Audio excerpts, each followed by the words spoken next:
Bring the funk back. Hello, welcome to NASCAR today. I'm with my grandpa here talking about the young versus the old. Alrighty then. Well, who do you think's the happiest person in NASCAR right now?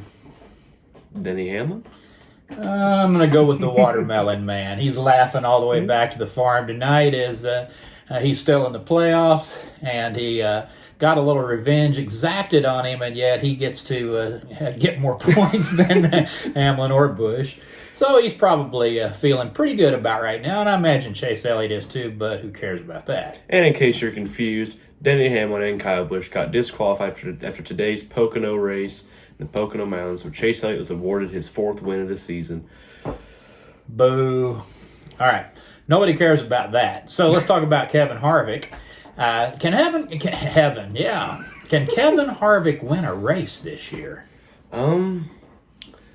I don't think so. Stewart-Haas Racing keeps on failing him. His pit crew fails him. Sonoma, when he had a chance to win that race, his pit crew gave him like the slowest pit stop on earth.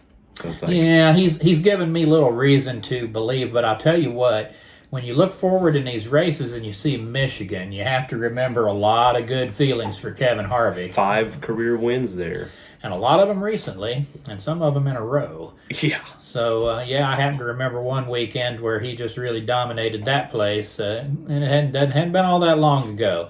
So I wouldn't completely count him out, but it just seems like he does not quite have the speed to be able to pull off a race this year. No.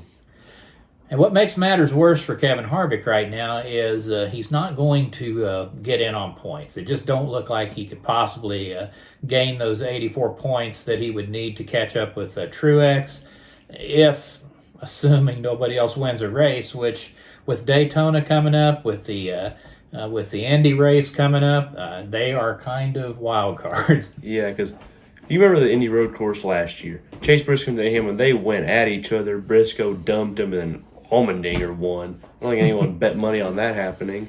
And then Daytona comes out, and usually you think Truex, who's on the boat right now, Daytona, plate tracks, he sucks in years past. Well, this year he's been like the exact opposite. He's good in all the tracks he usually sucks at, and bad at the tracks he's usually good at. Don't make any sense. Right, and the remaining tracks look like they are very suitable for Truex with 2 road courses, with the Richmond race, the Daytona race. Michigan, who knows? But I think if Michigan is truly Harvick's last best hope. But how many races is that in a row he has not won at? Oh, I think 64 by the last remember. Pretty painful. You got to wonder what has happened to this man who in 2020 could do no wrong. It was just like watching it was the Hamlin Harvick show every single week. These guys were at it to see who could make it to 10 wins first. It just looked like Harvick was the ageless wonder, and after 2020, it's as though he's aged 50 years. Yeah, it's hard to imagine someone going from greatness. When I first started watching in 2018, from 2018 to 2020, he had 23 wins in like 3 years. That's an insane stat, and that's more wins than most people ever get in a 20-year-long career. Yeah, that's a fact. Harvick is he's been such a talent for so long, but a lot of this we have to not forget Stewart-Haas Racing. They're making Cole Custer look like a genius, that's for sure. And it just seems like Stewart-Haas went from something to nothing pretty fast, and really with only Kevin Harvick's incredible talent to try to prop up what seems to be a pretty mediocre race team right now. Well, if you look back last year, Kevin Harvick was the saving grace of Stewart-Haas. He had 23 top 10s. That's great for an average driver, but for Kevin Harvick, who just came off a season where he had an average finish of 7.3, it's not great. And he had no wins, but he still finished 5th in points that year. Whereas Almirola, who was a victim of the Stewart-Haas suckage, he won a race in New Hampshire, earned it, but he was just atrocious everywhere else, and Briscoe and Cole Custer were not to be mentioned. Okay. Talking about Stewart-Haas Racing, is Stewart-Haas Racing going to win the Kyle Busch lottery? Well, I think that all depends on Smithfield, because Almirola retiring, everyone probably still thinks that Ryan Preece, he was signed on as the R&D driver, basically. Say if like Kevin Harvick got COVID, they put him in the ride. Well, everyone assumed he's going to be the obvious replacement for Almirola, and I still do believe that. But say Busch did go to that 10 car, would Smithfield stay with Stewart-Haas, or would they leave the sport with Almirola? That's the big question there. That is, and that's really an interesting thought, because it just seems like to me a sponsor wouldn't mind having their name on a Kyle Busch car. Kyle Busch, for all of his antics, he is just such a talent that it's hard to imagine this guy having any trouble finding a ride or really finding a sponsor. And no offense to Almirola, but he only has 3 career wins. Not the greatest, not the worst, about a middle-of-the-road driver for anyone who wins a race, of course, in Cup. And I think for a team that sponsored Almirola for 11 seasons, wouldn't mind sponsoring a driver who has 60 wins, 2 championships, over 60 wins in every series. Sure. And Kyle Busch is showing signs of life. He's been racing well. He's been fast. We know how good he is. Just look back at Gateway when he was connecting with Logano for the win.